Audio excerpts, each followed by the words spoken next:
The Latin phrase Ad Majorem Dei Gloriam is a phrase that was used by St. Ignatius of Loyola, and it really sort of encapsulates his just total zeal for God, that everything that's done to do for the greater glory of God, from big things to small things.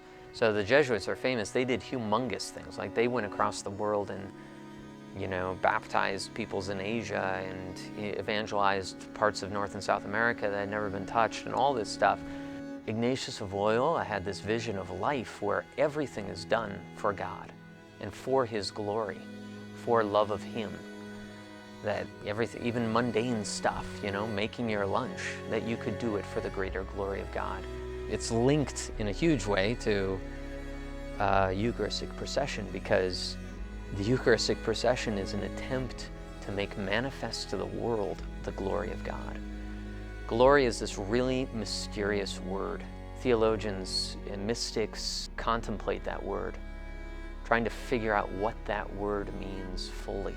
We all have a sense of it, but what does it mean? Doxa is the word in Greek. And it seems to be just emanating power and honor and beauty and magnificence that's connected to good.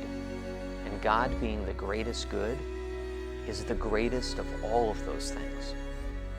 And so then the Eucharistic procession, I guess, in an attempt to show His glory, just like if you were to try to show the glory of some important head of state or a king or something like that, you dress him up in fine robes and put a crown on his head and a huge parade before and after him and march him through, and he sits at the highest point, in the parade and everything else. Well, with the Eucharistic procession, we are trying to do everything we can to make manifest in a physical way, because we are physical and spiritual creatures, to make manifest that glory of God. Something that one day in heaven will just blow us away. We'll be like, wow, that Eucharistic procession, obviously didn't even come close to what the angels are able to put on, to what God's glory looks like, looking at Him face to face.